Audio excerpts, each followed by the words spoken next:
जी। जी आ रही। अच्छा, ठीक है। अच्छा, आज रिसर्च जो हमारा आज का ये टॉपिक है, इसके अंदर हमारा जो एक तो सिर्फ ये है कि टॉप स्टेशंस की ओरिएंटेशन हो कि कैसे ये स्टेशन आता है। दूसरा, किस तरीके से ये स्टेशन आ सकता है रिसर्च का, ठीक है। और उसके अंदर जो है, अब जो टाइप्स ऑफ स्टेशंस इसमें होते हैं वो तीन तरह के आते हैं। एक तो critical appraisal of any research article आ जाएगा। फिर थ्योरेटिकल हो सकता है। और डेजर्टेशन। ज्यादा लाइकली चांस है कि आपको अब डेजर्टेशन आएगा, ठीक है। और डेजर्टेशन के अंदर आप अभी अपनी अपनी अपनी डेजर्टेशन सामने रखें। और जो हाईली यील्ड क्वेश्चंस पूछे गए थे मैक्सिमम, वो कोशिश की है मैंने कि उस उनको निकाल के और उनको बीच में लगा सकूं, ठीक है। तो ये बेसिकली डेजर्टेशन के क्वेश्चंस थे। अब आप सब लोग अपना अपना डेजर्टेशन खोलिए, और जो स्टडी टाइटल है उसके अंदर आपने अपना जो है वो टाइटल याद कर लेना। इतनी हेडिंग्स के आगे आप अपना यही हेडिंग्स लेंगे, और इनके आगे आप अपने डेजर्टेशंस में से ये निकालते जाएंगे। जी अरूज, अपना डेजर्टेशन निकालिए और उसका मुझे टॉपिक बताइए कि स्टडी टाइटल क्या है, आपने क्या चीज स्टडी की थी। Title of my dissertation is a comparison of complications of cesarean section done at first stage versus second stage of labor. Comparison of. Complications of cesarean section hmm. done in first stage of labor versus second stage of labor. Okay. So जी। Second stage of, तो इसके अंदर अब आपकी mostly ये आपकी study type कौन सी है। Study type, हाँ, स्टडी की टाइप the कौन। comparative, कंपैरेटिव स्टडी है, बिल्कुल। study design हाँ, बताऊंगी। कंपैरेटिव स्टडी है ना, ये आप Comparative दो study, हाँ चीजों जी। को कंपेयर कर रही हैं, ठीक जी। है। तो हाँ जी। उसके बाद आप जी। मुझे ये बताएं कि आपका जो है वो कोई ऑब्जेक्टिव इसमें था। What was the Objective objective. Objective is to determine the frequency of women coming in first stage of labor versus second stage of labor, and to determine the complications in first stage of labor and second stage of labor. अच्छा, why हाँ you जी। Choose this study.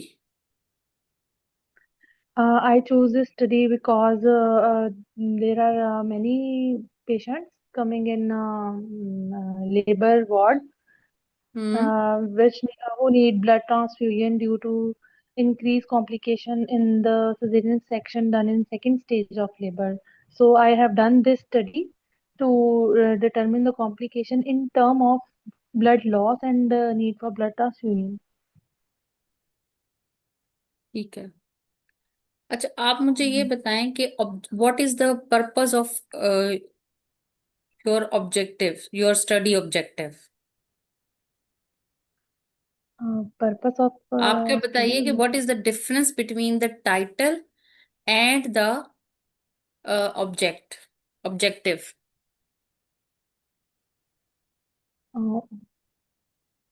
Madam इसमें तो मुझे नहीं पता चल रहा ठीक क्या है, बताना है इसमें। यही यही एक्चुअली क्वेश्चन था जिसको पूछा गया था, तो वो उसका जो आंसर है वो ये मैं आपको दे रही हूँ।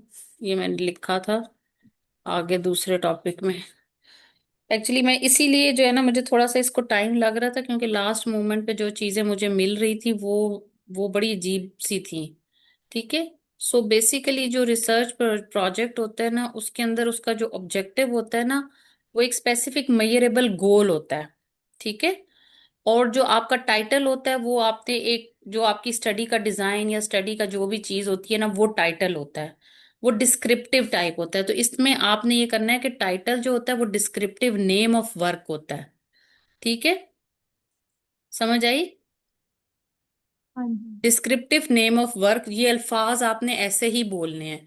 और जो ऑब्जेक्टिव होता है वो एक स्पेसिफिक मेजरेबल गोल होता है। ठीक है। So what okay. क्वेश्चन था, what is the difference between title and objective. ठीक है। तो टाइटल जो होता है वो जी। आपका डिस्क्रिप्टिव नेम ऑफ वर्क होता है, और जो ऑब्जेक्टिव होता है वो एक स्पेसिफिक और मेजरेबल गोल होता है। ठीक है। जी ठीक। बाकी ये मैंने ठीक है। आपको टाइटल की और उसकी हेडिंग बता दी है, प्रोजेक्ट की या रिसर्च के टाइटल की और उसकी। ठीक है। हम्म। ताकि आप लोगों को आइडिया हो जाए कि ये दो चीजें अलग अलग थी, यही उन्होंने पूछा था वहां पे। ठीक है। हम्म। ठीक है, ये क्वेश्चन था कि what is the difference between objective and the title. ठीक है। जी मैडम। जी। तो ये इन चीजों को ही बस आपने, इन सवालों का अब ये आप बेशक लिखते जाइए साथ साथ। वैसे मैं हाँ जी अपलोड कर लिखते हैं। दूंगी, लेकिन जैसे रॉबसन के साथ हुआ है, पता नहीं कैसे वो डिलीट हुई है, मुझे तो खुद समझ भी नहीं आई उसकी कि वो डिलीट कब हुई और कैसे हुई। तो आप स्क्रीनशॉट्स भी लेना चाहें तो स्क्रीनशॉट जैसे सोबिया ने लिए हुए थे, तो आज आप लोगों को थोड़ी सेफ्टी होगी, क्योंकि मेरे पास भी वो मटेरियल उस तरह से नहीं था। मेरे पास जो था मैंने आपसे शेयर कर दी है। ठीक है। तो इसलिए अब कोशिश तो मैं करूंगी कि आपकी रिकॉर्डिंग्स जो हैं वो सेफ हो जाएं। ठीक है। सो पहला क्वेश्चन आपका था, what is your study title, what was the objective, what is the difference between objective and title. ठीक है। और एक मैंने आपसे पूछा, what type of study you have, that is the comparative study. वो अभी हम आपको थ्योरेटिकल में पढ़ा देती हूँ। ठीक है। मेरा ख्याल है हम मैं जी। पहले आपको थ्योरेटिकल पढ़ा दूं, फिर आपको ये क्वेश्चंस जो है ना ज्यादा बेहतर डेजिटेशन के समझ आएंगे। ठीक है। तो पहली चीज तो आपका ये है ये और क्रिटिकल अप्रेजल आ जाएगा। ठीक है। वो मैं अभी आगे चलती हूँ, तो थ्योरेटिकल में पॉइंट्स आपको बता दूं। जो आपकी रिसर्च होती है वो या तो क्वांटिटेटिव होती है या क्वालिटेटिव होती है। ठीक है। क्वांटिटेटिव के अंदर कोई न्यूमेरिकल डाटा आप लेते हैं। ठीक है। और जो क्वालिटेटिव होती है उसमें कोई न्यूमेरिकल्स नहीं होते। ठीक है। जैसे आपने कॉम्प्लिकेशंस देख ली, इसमें नंबर नहीं है कोई भी, इसमें ये न्यूमेरिकल डाटा है आपका कि कितनी कॉम्प्लिकेशंस आएंगी। लेकिन अगर आप ये देखेंगी, कंपेयर करेंगी कि इसमें तो आपने परसेंटेज निकालनी होगी ना। ठीक है। तो ये क्वांटिटेटिव है। ठीक है। अगर आप इसको क्वालिटेटिव करेंगे कि how many patient goes into PPH. ठीक है। तो वो आपका जो है वो नॉन न्यूमेरिक, यानी आपने ये इंटरवेंशन की और इसकी वजह से पीपीएच नहीं हुआ, यानी वो क्वालिटी हो जाएगी आपकी। अब जो स्टडी हम्म। डिजाइन्स होते हैं वो ऑब्जर्वेशनल भी हो सकते हैं, एक्सपेरिमेंटल भी हो सकते हैं। ठीक है। अब इसमें जो डिस्क्रिप्टिव टाइप होती हैं उसमें केस रिपोर्ट्स होंगे, केस सीरीज होंगी और क्रॉस सेक्शनल्स होंगी। ठीक है। और फिर एनालिटिकल होंगी जिसमें केस कंट्रोल आ सकते हैं, कोहर्ट आ सकते हैं। ठीक है। केस कंट्रोल में क्या होगा, आप आगे की तरफ जाएंगे, कोहर्ट में आप बैकवर्ड जाएंगे, पीछे से डाटा कलेक्ट करेंगे। ठीक है। और फिर आपके एक्सपेरिमेंटल क्लिनिकल ट्रायल्स आ जाते हैं, जैसे वुमेन्स ट्रायल है। ठीक है। ट्रांजामीन का जो वुमेन ट्रायल्स है वो एक्सपेरिमेंटल है। अब आपकी सैंपलिंग टेक्निक्स कौन कौन सी होती हैं, वो होती हैं प्रोबेबिलिटी और नॉन प्रोबेबिलिटी। ये आपने रट्टा ही लगाने हैं। ये जो स्लाइड अभी मैं आपको शो कर रही हूँ, इनको आपने रट्टा ही लगाना है। ठीक है। अगर मैं इनकी डिटेल अब यहाँ पे बताने बैठ जाऊंगी कि केस रिपोर्ट क्या होता है, वो भी है मेरे पास आगे स्लाइड्स, लेकिन वो मैंने उसको कोशिश की है कि थोड़ा शॉर्ट हो जाए। ठीक है। सैम्पलिंग टेक्निक से एक आपकी प्रोबेबिलिटी होती है, एक नॉन प्रोबेबिलिटी होती है। जो प्रोबेबल होती है उसके अंदर आपकी एक सिंपल रेंडमाइजेशन होती है, एक आपकी सिस्टमैटिक होती है, स्ट्रैटिफाइड होती है, और फिर क्लस्टर्स होते हैं कि आप ग्रुप्स बना देते हैं। ठीक है। और नॉन प्रोबेबिलिटी जो में क्या होता है, वो कन्वीनियंट होती है, उसमें कोटा आप रख देते हैं कि इसका इतना कोटा है इसमें, लेकिन ये जजमेंटल हो जाती है।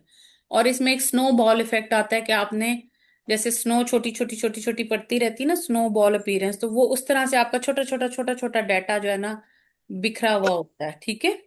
सो रेंडमाइजेशन जो होती है और फिर डबल ब्लाइंड रेंडमाइजेशन, ये सबसे अच्छी होती है। ठीक है। रैंडमाइजेशन की टेक्निक सबसे बेस्ट सैम्पलिंग टेक्निक होती है। ठीक है। और जिस स्टडी के अंदर की जाती है, अगर क्रिटिकल अप्रेजल में ये बताया जाए कि जी सैम्पलिंग टेक्निक रैंडमाइजेशन से ली गई थी, तो वो स्टडी अच्छी स्टडी होती है। ठीक है। अच्छा, उसके बाद आप आपका जो ये पी वैल्यू उन्होंने पूछी थी एक, और काय स्क्वायर चार्ट भी पूछा था, वो भी मैं आपको बता देती हूँ। ठीक है। तो बेसिकली जब आपने सैंपल साइज को कैलकुलेट करना होता है ना, उसके कुछ फॉर्मूलाज होते हैं। ठीक है। तो उससे आपको रिसर्च का क्ल्यू मिल जाता है, ठीक है। और वो आपकी सैंपल साइज को पावर करते हैं, उसमें कुछ सॉफ्टवेयर्स भी आ जाते हैं, ठीक है। कुछ रीसॉफ्ट के कैलकुलेटर्स होते हैं, फिर सर्वे सिस्टम सॉफ्टवेयर्स होते हैं, और फिर पावर परसियन सॉफ्टवेयर्स होते हैं, ठीक है।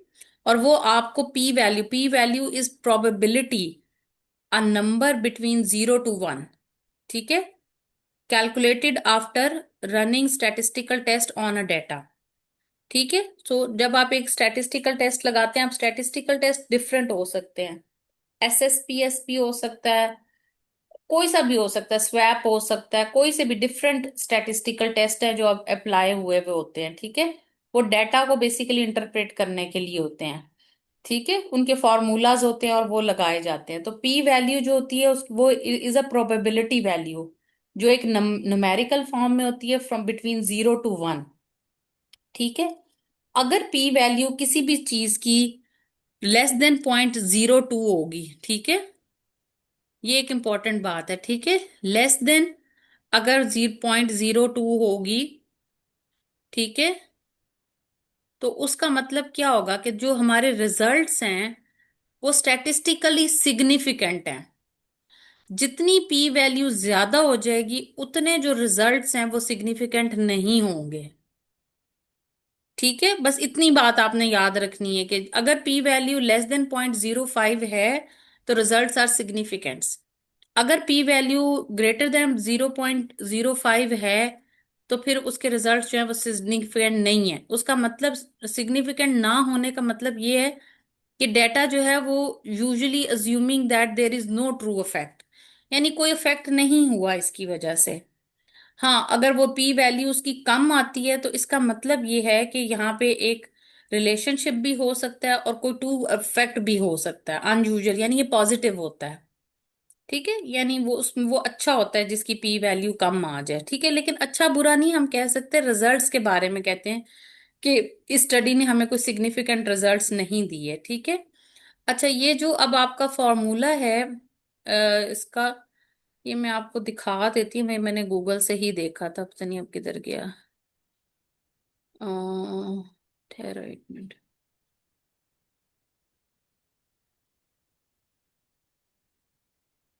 ठीक है, ये एक फॉर्मूला होता है बेसिकली, जो काय स्क्वायर जो होता है ना, ये एक फॉर्मूला लगा हुआ होता है, ठीक है। और उसके अंदर जो होता है ना, ये बेसिकली एक स्टैटिस्टिकल मेथड है to use to determine if there is significant difference between expected frequency and observe frequencies, ठीक है। पी वैल्यू तो आपकी एक वैल्यू आती है, ठीक है।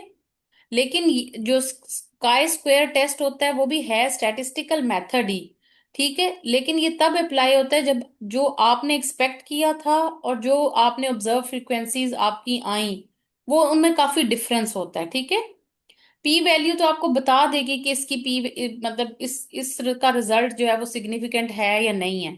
लेकिन काय स्क्वायर जो उसमें स्टैटिस्टिकल टेस्ट होता है, वो आपकी दो डिफरेंट फ्रीक्वेंसीज के को मैयर कंपेयर करने में लगता है, उनके डिफरेंस को सेट करने के लिए लगता है, ठीक है।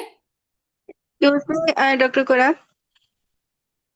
जी। डॉक्टर कोरा, डॉक्टर कोरा, मेरी स्टडी जो है वो रेंडमाइज कंट्रोल ट्रायल है ना, एक्सपेरिमेंटल स्टडी। उसमें मेरा टाइटल है कि comparison of efficacy of letrozole versus clomiphene citrate in inducing ovulation in the patients with polycystic ovarian syndrome. तो मैंने जो रिजल्ट्स आए थे मेरे, उसमें मैंने लीट्रोजोल को सुपीरियर टू क्लोमिफीना अप्रूव किया था। जियाउद्दीन की में मतलब उसमें जियाउद्दीन का जो है उसमें मैंने स्टडी की थी। तो मैडम उन्होंने जो मैंने मैंने जिन स्टैटिस्टिशियन से अपना बनवाए थे ना, अब उन्होंने मुझे चार्ट्स और ग्राफ्स बना के दिए थे, मैंने उनको अपना डेटा दिया था। तो फिर उन्होंने मुझे वो बना के दिए थे। तो वो जो थे ना, उन्होंने मुझे उसकी SPSS का कोई सॉफ्टवेयर उन्होंने उसके ऊपर अप्लाई किया था, लिखा हुआ भी है उस पर SPSS वर्जन कोई है। लेकिन उन्होंने मुझे उसकी परसेंटेज एफिकेसी निकाल के दी थी, और दोनों ग्रुप्स की परसेंटेज एफिकेसी निकाली थी, और फिर उसमें एक ग्रुप में ज्यादा थी, एक में कम थी, और फिर वो उस पे की बेस पे मैंने कंक्लूजन बनाया था, रिजल्ट शो किए थे, और कैसे मैंने स्टडी की थी। लेकिन उसमें मुझे पी वैल्यू नहीं उन्होंने निकाल के दी थी। तो नॉट मेरी ये जो necessary, study is randomise. Not necessary कि हर एक में पी वैल्यू आएगी। हर एक के अंदर अच्छा। सिग्निफिकेंटली पी वैल्यू, आपने पी वैल्यू को अप्लाई ही नहीं किया, आपने ग्राफ चार्ट और वो दिखा दिए। समझ आई बात की? हाँ। तो आपने अपने हाँ मैडम, रिजल्ट्स को ग्राफ्स एसपीएसएस में या शो किया, टेबुलेटेड मैडम मैंने फॉर्म में शो मैंने किया, और उसमें देखा आपकी आपकी उसकी स्टडी के ऊपर पी वैल्यू अप्लाई ही नहीं हुई। ठीक है, आपने एसपीएस के थ्रू किया, आपके अंदर जो स्टैटिस्टिकल मेथड अप्लाई ओके हुआ वो मैडम। एसपीएसएस है, आपका जी पी वैल्यू वाली बात ही नहीं थी। फिर आपने जो एसपीएस, जब जब एसपीएसएस का जी स्टैटिस्टिकल मेथड अप्लाई होता है तब ग्राफ चार्ट और सही। टेबल्स होते हैं। मेरी स्टडी में भी एसपीएसएस ही अप्लाई हुआ था, उसमें भी ग्राफ और चार्ट्स के जरिए बताया जाता है और परसेंटेजेस बताई जाती हैं। ठीक है, पी वैल्यू हर एक पे नहीं अप्लाई होती। ठीक है, तो ये एक इसके अंदर ये चीज भी इंपॉर्टेंट, देखो पी वैल्यू जो है वो प्रोबेबिलिटी है, आपका ओके प्रोबेबिलिटी तो था ही नहीं स्टडी डिजाइन, आपका तो कंपैरेटिव स्टडी थी। ठीक है, तो प्रोबेबिलिटी वाला तो आपकी जी। स्टडी नहीं थी ना, तो तो ये मैडम मैंने पी जो वैल्यू का तो जिक्र ही नहीं करना।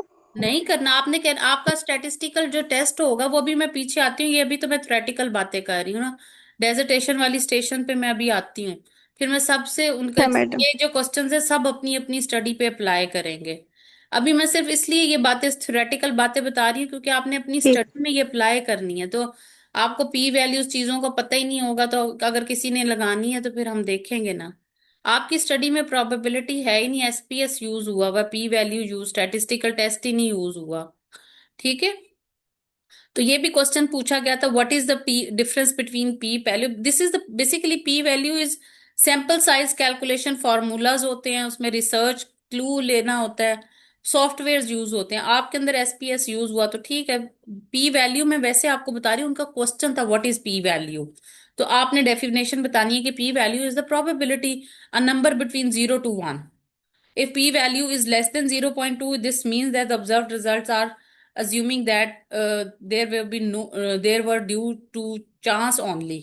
ठीक है, ये बाय चांस ही हुआ है। ठीक है, तो इसका मतलब है पी वैल्यू अगर लेस देन 1 होगी तो statistical result is not is significant, अगर ज्यादा होगी तो इज नॉट सिग्निफिकेंट। ठीक है, और काई स्क्वायर चार्ट्स क्या ठीक होते हैं, है। वो भी स्टैटिस्टिकल मेथड है, लेकिन वो ये बताएगा कि आप वो तब अप्लाई होगा जब आपकी एक्सपेक्टेड फ्रीक्वेंसीज आपकी ऑब्जर्व फ्रीक्वेंसीज में बहुत डिफरेंस आ रहा होगा, तब आप काई स्क्वायर टेस्ट स्टैटिस्ट लगाएंगे। ठीक है, अच्छा अब ये आपके स्टडी डिजाइन्स हैं डिफरेंट। ठीक है, स्टडी डिजाइन्स के अंदर आपकी क्या बातें आ रही हैं, सबसे पहले आपका आ रहा है केस रिपोर्ट। केस रिपोर्ट क्या होता है, this is a research design where an unexpected or a novel occurrence इज described in detail report of findings, clinical course, and prognosis of an individual patient, which might be but not mandatory, accompanied by a review of literature of the other report cases। Suppose जो हमने tuberculous vulval mess का एक case किया था, सब उसको vulval cancer समझ रहे थे but it was the vulval TB. ठीक है, एक बड़ी सी ग्रोथ थी वल्वा के ऊपर, और उसको कहा तो वो केस रिपोर्ट है। ठीक है, एक केस को हमने रिपोर्ट कर दिया। अब आगे केस सीरीज, उसके अंदर क्लिनिकल सीरीज होती है, is a typical medical research study that track objects with a known exposure such as patient who have received a similar treatment or examine their medical records for exposure and outcome। अब ये case series होंगी, इसके अंदर हम देखेंगे कि एक patient जो है वो कोविड के पेशेंट से एक्सपोज हुआ और वो उसको खुद भी कोविड हो गया। ठीक है, तो इसमें आपने एक्सपोजर्स और उनके रिजल्ट्स को आपस में कंपेयर करना होता है। ठीक है, कि आउटकम क्या आया था। सपोज चिकन पॉक्स को पेशेंट एक्सपोज हुआ चिकन पॉक्स के पेशेंट से, और उसको भी चिकन पॉक्स हो गए, तो यूजली ये केस सीरीज में आते हैं, पेंडेमिक में एपिडेमिक्स में शुरू होते हैं। ठीक है, क्रॉस सेक्शनल स्टडीज क्या होती हैं, type of design in which you collect the data from different individual at a single point in time. यानी आपने 6 महीने के अंदर आपने एक डिफरेंट इंडिविजुअल्स एक सेम ही केस के डाटा कलेक्ट किया। यूजली हम क्रॉस सेक्शनल स्टडीज ही कर रहे होते हैं अपनी डेजिटेशन में। ठीक है, अच्छा केस कंट्रोल के साथ क्या करते हैं कि जो पेशेंट डिजीज डेवलप कर लेते हैं, ठीक है, और आइडेंटिफाई हो जाते हैं, और फिर उनका एक्सपोजर टू सस्पेक्टिकल, जैसे मैंने अभी आपको बताया कि जी स्मोकिंग करने से लंग कैंसर हो जाएगा। ठीक है, तो ये आपका केस कंट्रोल स्टडीज हो जाएंगी, इसमें केसेस भी होंगे और इसमें आप कुछ कंट्रोल्स भी लेंगे। ठीक है, एक आप लेंगे जिनको डिजीज हुई, एक आप लेंगे जिनको डिजीज नहीं हुई। ठीक है, तो केस भी होगा, कंट्रोल्स भी होंगे, और वो दोनों एक चीज को एक्सपोज हुए होंगे। ठीक है, जो भी आपने हाइपोथेसिस बनाया उसको आप पापा expose नहाने नहीं करेंगे। गए? ठीक है, तो इसलिए ये केस कंट्रोल ऐसे होंगे जिसमें केसेस भी होंगे और कंट्रोल, यानी डिजीज पर्सन भी होंगे और वो पर्सन भी होंगे जिनको डिजीज नहीं होगी। ठीक है, कोहर्ट स्टडीज जो होती है वो बेसिकली ऑब्जर्वेशनल स्टडीज होती हैं, जिसके अंदर आप बैकवर्ड में जाते हो। ठीक है, और उसमें फिर आप सिलेक्ट कर लेते हो कि जी अब इसमें ये चीजें थी, ये चीजें नहीं थी। वो आप केस कंट्रोल तो आप आगे की तरफ जाओगे, और ये आप बैकवर्ड की तरफ जाओगे। और फिर ट्रायल जो होती हैं वो रिसर्च स्टडीज होती हैं, जैसे वुमेन ट्रायल्स हैं, आपकी जो प्रोटेक्ट से एंडोमेट्रियल सीएस के लिए। ठीक है, वो सारे, उसमें आप एक हाइपोथेसिस बनाते हो, वो चाहे मेडिकल भी हो सकता है, वो किसी सर्जरी से रिलेटेड भी हो सकता है, वो किसी बिहेवियर्स के लिए भी हो सकता है, क्लिनिकल ट्रायल्स। ठीक है, सो ये डिफरेंट स्टडी डिजाइन होते हैं और उनकी डेफिनेशंस हैं। ठीक है, ये अब जो मैंने पीछे आपको सैंपल टेक्निक्स बताई थी डिफरेंट, उनकी आगे से डिटेल है। ठीक है, अब जो रेंडमाइजेशन है उसमें ये टाइप ऑफ प्रोबेबिलिटी सैंपलिंग होता है। ठीक है, और इसके अंदर जो होता है, every item in the population has an even chance of an unlikelihood of being selected. ठीक है, यानी एक चुना जाएगा, नहीं चुना जाएगा, बायस नहीं होता ये। ठीक है, और सिस्टेमिक सैम्पलिंग क्या होती है? ये भी प्रोबेबिलिटी होती है, लेकिन इसके अंदर आप क्या करते हैं कि लार्जर पॉपुलेशन से सिलेक्ट करते हैं, और रेंडमाइजेशन स्टार्ट पॉइंट पे होती है, लेकिन वो फिक्स्ड होते हैं, पीरियोडिक इंटरवल से लेते हैं। यानी उसमें क्या होता है कि हर 10 के बाद आप एक डाटा ले लेंगे, हर 10 के बाद आप एक डाटा ले लेंगे। ठीक है, ऐसे आप करते हैं। रेंडमाइजेशन में तो ये होता है ना, मैंने नहीं रखा हुआ, मैंने कहा मेरा हाथ इस पे आया, इसको कर दो, इसको कर दो, इसको ये दे दो, इसको ये दे दो। ठीक है, कुछ पता नहीं होता मुझे। ठीक है, जो सिस्टेमिक होता है उसमें क्या होता है कि जी हर पांचवा पेशेंट जो ओपीडी में आ रहा है उसको ट्रायल में शामिल कर लो। तो ये होता है एक सिस्टेमिक सैंपलिंग। ठीक है, अब एक होती है क्लस्टर सैंपलिंग। ठीक है, क्लस्टर सैंपलिंग भी प्रोबेबिलिटी का पार्ट होती है। ठीक है, उसके अंदर क्या होते हैं कि आप एक लार्जर पॉपुलेशन और एक स्मॉलर पॉपुलेशन बना देते हैं। ठीक है, वो छोटे छोटे क्लस्टर्स की सूरत में आप ग्रुप बना देते हैं। यानी आप कहते हैं कि जी 5 से 10 का एक ग्रुप है, 16 से 17 का एक ग्रुप है, जो पेशेंट्स आपको रजिस्टर में मिलते हैं। ठीक है, तो इसको क्लस्टरिंग कह देते हैं। फिर एक होती है कोटा सैंपलिंग, ये नॉन प्रोबेबिलिटी, कन्वीनियंस, कोटा, ये सारी आपकी नॉन प्रोबेबिलिटी में आ जाती हैं। ठीक है, नॉन प्रोबेबिलिटी में का मतलब ये होता है कि आप असेसिबिलिटी होती है, रिसर्च उसको इजीली पहुंच सकता है। यानी मैं सिर्फ हाफजाबाद के मरीज लूंगी, मैं गुजरांवाला के नहीं लूंगी। ठीक है, तो इसको होती है, ये कन्वीनियंस होती है कि रिसर्चर अपनी कन्वीनियंस के मुताबिक अपना सैंपल कलेक्ट करता है। ठीक है, और कोटा के अंदर क्या होता है कि ऐसा सैंपल बनाएगा जो एक लार्जर पॉपुलेशन को शो करेगा। यानी हम लेंगे छोटी बस्ती के लोगों को, वो गुजरांवाला की छोटी बस्ती भी कच्ची बस्ती हो सकती है, वो हाफजाबाद की भी, वो लाहौर की भी कच्ची बस्ती हो सकती है। ठीक है, तो उसके अंदर आपने एक कोटा बना लिया कि मैंने कहाँ से लोग उठाने हैं। जैसे मैंने अनीमिया लेना है तो मैं कच्ची आबादी के लोगों का सैंपल लूंगी। ठीक है, उन लोगों को कलेक्ट करूंगी, वो आपके रजिस्टर में एड्रेस लिखा होता है, तो आप उस एड्रेस से सिलेक्ट कर लेते हैं। ठीक है, अब ये रजिस्टर्स इस लिहाज से बड़े इंपॉर्टेंट होते हैं रिसर्चर्स के लिए। ठीक है, हम जब अब प्राइवेट सेक्टर में काम करते हैं तो मिनिमम सर्विस जब होते हैं, एमएसडीएस जो होते हैं, मिनिमम सर्विस डिलीवरी स्टैंडर्ड्स, उनको जब हमने करना होता है, उसके अंदर हमारी बहुत सारी चीजें जो होती हैं वो स्टैटिस्टिकल होती हैं।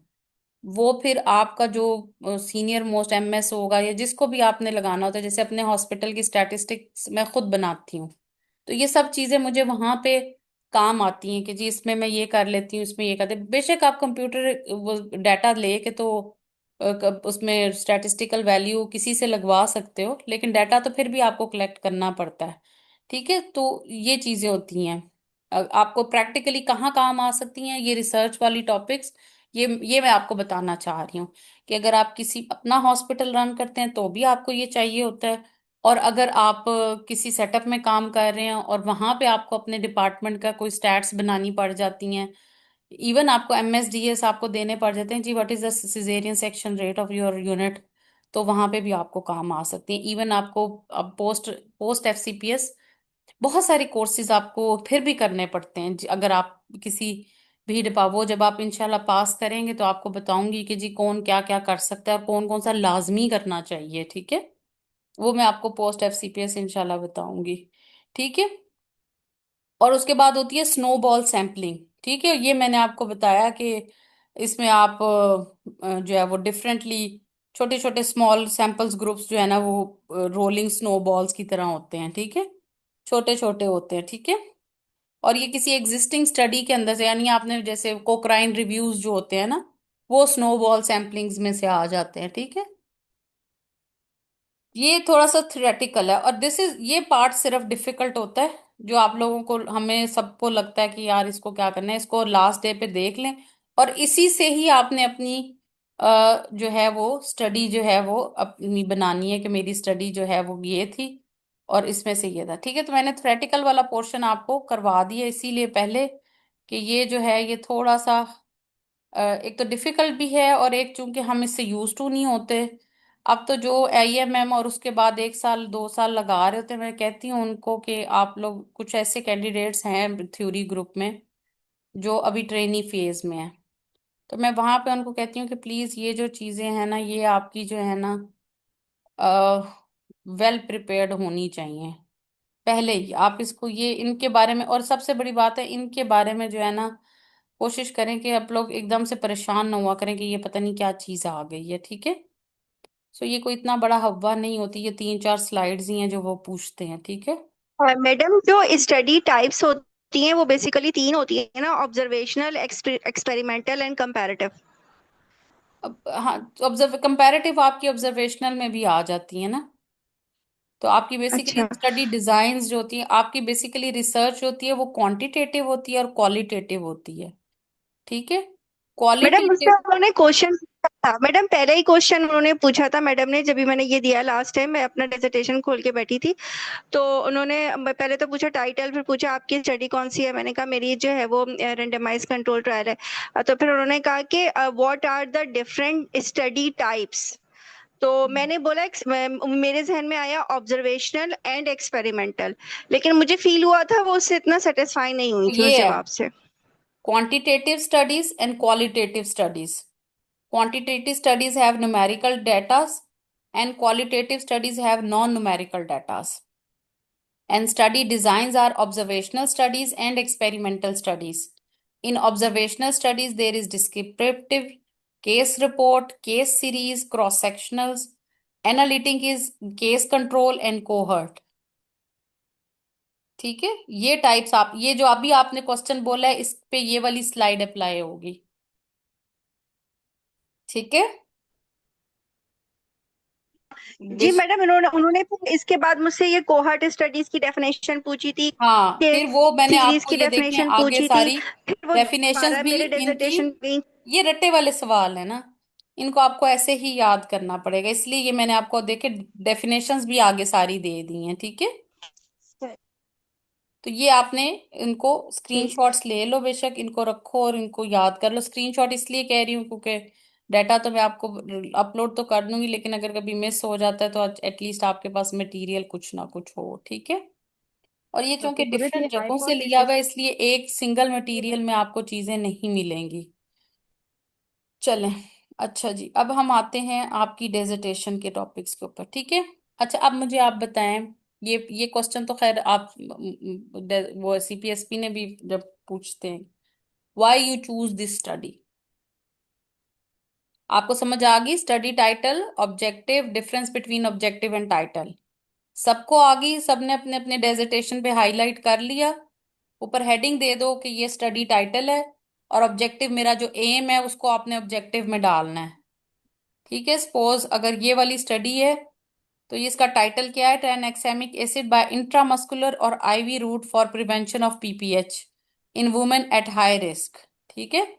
अच्छा, इसके बाद आप, इसका एम क्या है कि हमने वैल्यू करना है इसको, ट्रायल को, कि आईएम बेहतर है या आईवी बेहतर है।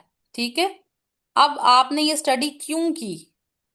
हमने ये स्टडी इसलिए की ताकि बहुत सारी जगहों के ऊपर आईवी इंजेक्टेबल की फैसिलिटी अवेलेबल नहीं होती पेरीफ्री के अंदर, या जो एलएचवीज होती हैं या जो मिडवाइफ्स होती हैं, तो आईएम जो होता है इस route is better. IM is easy, convenient, everybody can, skill is easy to learn. IV is not. IV has a more anaphylactic reaction than the IM reactions. So that's why I do this study. ठीक है। सो आपने अपनी study का ये वाला जो question है कि why you choose this study, जी कौन करेगा ये वाले सवाल? जी जी, बताएं आसिया। आसिया, आपने क्यों ये स्टडी ली? आसिया नहीं है इधर। अरूज, आप बताएं। Madam Arooj. Why you choose this study? Yes, why you choose this study? Um, क्या टॉपिक था आपका? मैं बता देती हूँ आपको। comparison. Comparison of madam complications of हाँ cesarean section done in first हाँ stage versus second stage of labor. हाँ, इसका आपको रेफरेंसेस अच्छे मिल गए थे? लोकल? मिले तो थे। लोकल थे? पाकिस्तान के थे? हाँ जी, हाँ ठीक पाकिस्तान है, के भी अच्छा थे और ओके। हाँ जी। और और कोई वजह सोचे ना जो आपने उनको बतानी है कि आपने ये क्यों ली थी स्टडी? इस स्टडी में क्योंकि इसके अंदर जो स्टडीज थी ना उनके अंदर ज्यादा आप ये भी कह फीटल सकते हैं से ना कि दिस रिलेटेड इज लिखा हुआ कन्वीनियंट था। For me to analyse this as cesarean sections are markedly increasing. So I want to do that. If patient is in the labor, how can we prevent the hmm, second stage cesareans, or we can predict? ठीक है, हम्म, तो आप ये भी वजह कह सकते हैं, because hmm, the second stage cesareans are increasing in my unit, and it was interesting case, hmm, so I was bit hmm, want to do study on we it. Can adopt measures to prevent the, हाँ, क्योंकि इस ये मैंने in blood इन्हीं बातों को transfusion जो, का किया था हाँ ना, हाँ, टू तो प्रिवेंट द, इसको ही करना टू है। Reduce the madam cesarean section rate, to the most reduce the common bleeding, most anticipate common PTH. most common cesareans are done during the labor. So I want to give the study that pre-labor cesarean has less cesarean complication than the cesarean in the labor. ठीक है। सो कोई भी reason अच्छा सा जुमला इसका बना के अपनी स्टडी का लिख लें। जी हवा, आपकी क्या स्टडी मैडम टाइटल है? मेरा है maternal outcome in pregnant women with morbid adherence of placenta. Okay. So and what was the objective? Madam it was to determine the maternal outcomes in pregnant women with morbid adherence of placenta. नहीं, maternal outcome in the form, उसको फिर objective को जो M था वो देखे ना कि आपने इसमें क्या देखा, हिस्ट्रेक्टमीज कितनी हुई। हाँ इसलिए मैंने देखा हाँ, ये was the aim. Blood um loss. देखिए, टाइटल ये था कि आउटकम क्या था। एम के अंदर आप करें अच्छा कि एज मोस्टली ऑब्जेक्टिव morbidly में क्या adherent था? placentas are end up in hysterectomies. So my aim is hysterectomies to blood observe loss. this, इन वो जो आउटकम है ना उसको डिटेल में बताना है। ऑब्जेक्टिव में डॉक्टर बता दूं? कुरत हाँ डॉक्टर कुरत अच्छा मेरी एक बात पूछनी है आपसे। डॉक्टर, इसका मेरा टॉपिक था कि frequency and associated factors of pre eclampsia among pregnant women. Sorry. तो मैडम ने मुझे doctor, frequency and associated factors of pre eclampsia among the pregnant women, हाँ, मतलब क्या क्या फैक्टर्स हैं और जो कि लीड्स टू द ये डेवलपमेंट ऑफ आपकी प्री टाइटल्स है। क्लैम्सिया। ये आपकी जी स्टडी जी का मैडम, डिजाइन क्या है? Doctor cross sectional. Cross sectional study हो गई है, ठीक है। क्रॉस जी, सेक्शनल तो के, अब मैडम ने मुझसे पूछा था कि आपकी प्री क्लैम्सिया, तो हमारे पास हर हॉस्पिटल में हर जगह प्री क्लैम्सिया पेशेंट आते हैं, तो आपने ये स्टडी करके क्या आपका मतलब कि डिफरेंस आया आपकी इसमें? तो मैडम मैं तो जवाब नहीं दे सकती थी। उसमें आपने अपना रिजल्ट बताना था ना। इसके आंसर में डॉक्टर मैंने आपने अपना रिजल्ट बताना था कि मैडम, मेरी स्टडीज, इसके अंदर आपने अपना सारा रिजल्ट उनको बताना था, और कंक्लूजन या डिस्कशन जो आपकी उसमें लिखा होगा हेडिंग, डिस्कशन या कंक्लूजन, इस सवाल के जवाब में आपने ये देना था। मुझे दोबारा क्वेश्चन, क्योंकि सारों ने तो मुझे क्वेश्चंस नहीं भेजे थे जो मुझे मिले थे। आप क्वेश्चन बताइए क्या था। ये जिस तरह मेरा टॉपिक था frequency and associated factors for the development of pre eclampsia among the pregnant women in a tertiary hospital during the duration of 6 month, मतलब मेरी स्टडी 6 मंथ ड्यूरेशन में। हम्म। हम्म। तो मैडम ने कहा था कि प्री इक्लेम्शिया के पेशेंट हमारे पास हर हॉस्पिटल्स में आते हैं, तो ये हम्म। आपने स्टडी क्यों की है, मतलब कि प्री इक्लेम्शिया के ऊपर ही? मतलब मुझसे मैडम ने ये सवाल पूछा था।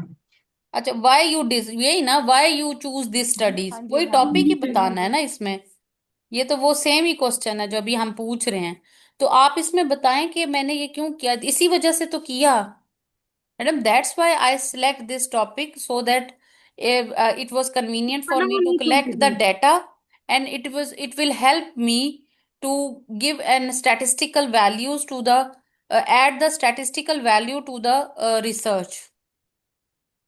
ठीक है। आपकी रिसर्च से मैडम मैं फायदा इसमें ये होगा कि एक टिपिकल हाँ एरिया के अंदर चूंकि प्रीक्लेम्शिया का इंसिडेंस ज्यादा हो रहा है, तो उसके अंदर हम चीजों को प्रिवेंट करने के लिए या उसकी स्टैटिस्टिकल वैल्यूज को एनहांस करने के लिए मेरी स्टडी जो है वो काम आ सकती है।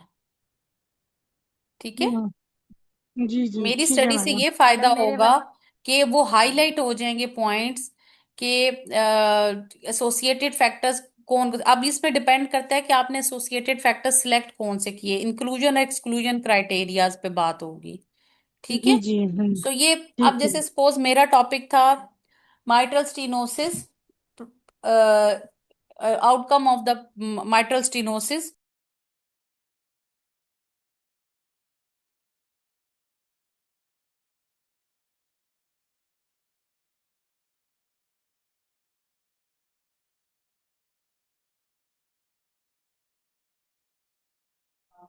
जी अस्मा, अस्मा ही बोल रही थी ना अभी टॉपिक जी प्री जी जी इक्लेम्शिया जी वाला। मैडम। जी जी मैडम मैं ही बात कर रही हूँ। हाँ, तो ये आपने इस तरह से सिलेक्ट करना है। ठीक है। जी जी मैडम। मैंने बताया था लेकिन वो मैडम ना सेटिस्फाइड नहीं हो रही थी, मैंने अपनी कोई बात नहीं, इंक्लूजन आपने अपने एक्सक्लूजन आप को उसमें बताना तो है ना, कुछ ना कुछ हो सकता है। अब आपने आपने जिस तरह से बताया हो वो ये अंदाज ना हो। उन्हें अच्छा नहीं लगा। इसके अंदर बेसिकली ठीक ठीक आपने अपनी डिस्कशंस बतानी है। इसके अंदर जो आपने रेफरेंसेस लिए हैं उनको बताना होता है इस सवाल के अंदर। ठीक है। ठीक है मैडम, जैसे मेरी ठीक है जब ठीक थी है। ना, मेरी थी कार्डिक डिजीज की, outcome of the pregnant women in cardiac patient. ठीक है। हम्म, जी जी मैडम। मैंने मैडम को बताया भी था कि madam I consider all the patients whose maternal age are more than 35, they are multiparous diabetes and obese patient and मतलब मैंने अपनी इंक्लूजन और वो सब बताए थे मैडम को। हम्म, हम्म।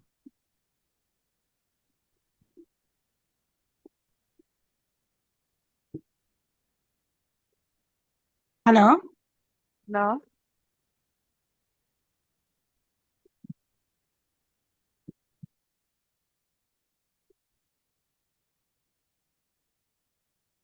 डॉक्टर कुरत से मेरा आज का हो गया।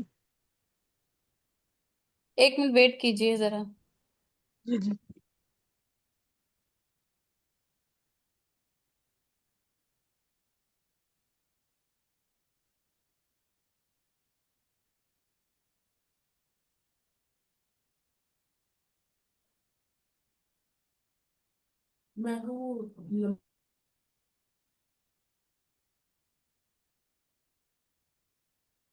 अच्छा। जी। ठीक है। तो why you choose this studies, इसका मतलब है टिपिकली यही क्वेश्चन सबसे पूछे जा रहे थे। हाँ जी, स्टडी डॉक्टर डिजाइन। कुरत फिर जी जी। मेरा फिर इस तरह क्या क्या बनेगा जब maternal outcome in pregnant woman with morbid adherence of placenta? ये कह के this is the there is the increasing rate of cesarean section and increasing incidence of morbidly adherent placenta, so that's why I choose this topic to give the value to the outcome of the morbidly adherent placenta. ये तो बहुत सादा सा जवाब है कि there is increasing incidence of morbidly adherent placenta, that's why I choose the outcomes of morbidly adherent placenta. ठीक है। फिर ठीक उसके है। अंदर आप अपनी हाँ बात बताएंगी कि आपने क्या देखना है, आपका इंक्लूजन ठीक है। क्राइटेरिया एक्सक्लूजन क्राइटेरिया क्या था। ठीक है। ठीक है। वो हाँ डिटेल देखनी होगी। वो हाँ जब ठीक आप है। क्रिटिकल अप्रेजल भी करेंगे ना, तो आप अपनी स्टडी को साथ साथ देखते जाएंगे, तो आपको वो वाला पोर्शन भी आपका इसमें कवर होता जाएगा। तो मैं आपको बता रही थी कि मेरा कार्डिक डिजीज का था। तो इवन मैं जब उनको डेजर्टेशन मेरी अप्रूव नहीं हो रही थी, तो मेरे 3 सेशंस डेजर्टेशन के हुए थे उनके पास सीपीएसपी में। तो कहती तुमने इतना मुश्किल टॉपिक क्यों लिया, तुम्हारे पास तो इसके केसेस नहीं। मैंने कहा इसीलिए तो मैडम लिया है, ताकि पाकिस्तान के अंदर कोई लोकल स्टडी भी अवेलेबल हो। क्योंकि मुझे cardiac disease, outcome of pregnancy with cardiac disease की कोई लोकल स्टडी नहीं मिली थी, और मेरा इतराज ही यही लगा था कि आपके पास कोई लोकल स्टडी नहीं है। ठीक है। हाँ जी, हो गया।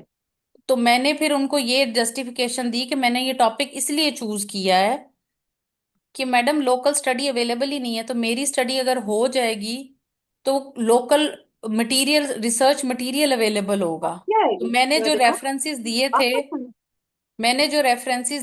फोन? वो ईरान के थे। मेरे पास पाकिस्तान के लोकल रेफरेंसेस ही नहीं आ रहे थे, जो थे वो मतलब कोट करने वाले रेफरेंसेस नहीं थे। तो आपने स्टडी क्यों की, ये आपने इसको बताना है। मॉर्बिडली एडहेरेंट प्लेसेंटा का तो यही है कि madam increasing risk of incidence of morbidly adherent placenta due to increase cesarean section rate. I was interested to check the outcomes. ठीक है। चले, कोई और इन 3 सवालों को करना चाहता है अपनी डेजर्टेशन पे तो प्लीज कर लें, ताकि सबको अपनी कुछ क्वेरीज जो है वो क्लियर हो जाए। सना, आप बता करना चाहती हैं? डॉक्टर कुरत, मेरा वाला भी जरा बता दें। जी मेरा जी। है uterine artery Doppler in prediction of pre eclampsia, ये टाइटल है। हम्म। और जो ऑब्जेक्टिव है वो है to determine the diagnostic accuracy of uterine artery Doppler in prediction of pre eclampsia. Okay, good good. So और व्हाई यू चूज लेकिन this study? इसमें अ, व्हाई यू चूज अब this study? I choose this study because increasing incidence of preeclampsia in our country, we can I want to just accurate the this test, prediction of this test for the development of preeclampsia. तो आपका भी यही है कि preeclampsia हमारे मुल्क में बहुत ज्यादा है, और उसके अंदर उसको उसकी प्रोडिक्शन के लिए, उसकी प्रिवेंशन के लिए यूट्राइन आर्टरी जो है, uterine artery Doppler is very important in the form of notching. So when it is notching is seen earlier, we can prevent the preeclampsia and eclampsia risk. ठीक है। जी जी जी ठीक है। लेकिन मेरी जो इंक्लूजन क्राइटेरिया उसमें मुझे अभी कुछ मसला लग रहा है ना। मैं कह रही हूँ इसमें मुझे फंसा देंगे। अब इंक्लूजन क्राइटेरिया मैंने प्राइमरी ग्रेविडाजोन ले लिया है, तो वो मुझसे पूछ हाँ, सकते हैं कि primary gravid primary because gravida's incidence of का- preeclampsia in primaries is more. अच्छा ठीक है। ठीक है, क्यों फंसाएंगे? और दूसरा प्राइमरीज के अंदर, प्राइमरी इज के अ रिस्क मल्टी क्यों नहीं फैक्टर फॉर लिए? The preeclampsia. ठीक है। ठीक है मेजर रिस्क जी। फैक्टर है preeclampsia का, तो आप बोलिए primary parity is the major risk factor for the preeclampsia. तो आपका तो बड़ा डॉक्टर अच्छा महवी, जस्टिफिकेशन है। सॉरी, अस्सलाम वालेकुम। अच्छा डॉक्टर महविश, आपकी भी स्टडी में डायग्नोस्टिक एक्यूरेसी चेक हुई है, तो आपके वो जो स्टैटिस्टिकल एनालिसिस है उसमें उन्होंने पी वैल्यू निकाल के दी है आपको? पी वैल्यू सिर्फ वो जो टेबल्स नहीं है, टेबल्स में थे, जो हाँ, टेबल्स तो बने देखिए होते ना, हैं उसमें पी वैल्यूज आपकी लेस उसमें। देन हाँ 0.05 आ रही हैं। एक्चुअली हाँ, जो मेरी जो रेजिस्टिव इंडेक्स के साथ क्या है स्टडी है उसमें ना, कम आ रही है और हाँ, कुछ में तो ज्यादा आ रही है। कुछ में अच्छा ज्यादा आ रही है मेरी तो डॉक्टर कुरत, मेरी स्टडी का ये वाला है कि मेरी वाली स्टडी भी इसी तरह ही डायग्नोस्टिक एक्यूरेसी चेक कर रहे हैं। उसमें ये टॉपिक है कि to ultrasonic sonographic measurement of fetal adrenal gland size for the prediction of successful induction of labour in comparison with the Bishop score in primary gravida patient. Why you choose this study? पहले तो ये बताओ why you choose this study? वैसे originally I choose this on the recommendation of my supervisor.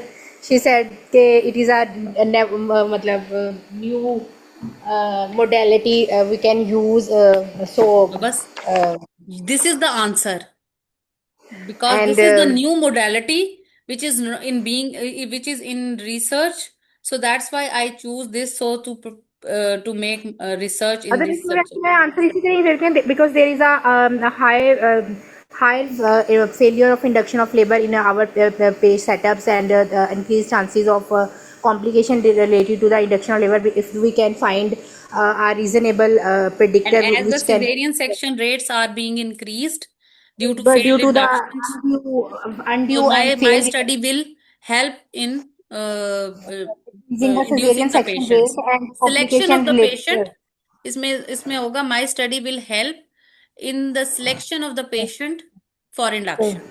For the induction of labour. अच्छा हाँ madam, लेकिन मेरा ना मसला जो था ना इसमें ना, उन्होंने कहा कि ये इसका जो हमने स्टडी डिज़ाइन किया ना वो क्रॉस सेक्शनल वैलिडेशन स्टडी थी और हाँ इसमें उन्होंने वो किया है डायग्नोस्टिक एक्यूरेसी हमने कैलकुलेट की है इसमें टेस्ट की सेंसिटिविटी, स्पेसिफिसिटी, पॉजिटिव प्रिडिक्टिव हाँ वैल्यू, हाँ नेगेटिव हाँ प्रिडिक्टिव हाँ वैल्यू।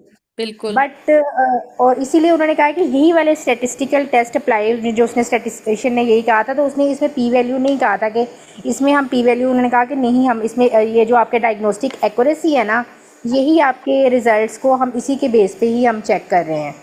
तो मुझसे ना एग्जामिनर बार बार कह रही थी कि आप बताओ कि आपकी पी वैल्यू क्या है।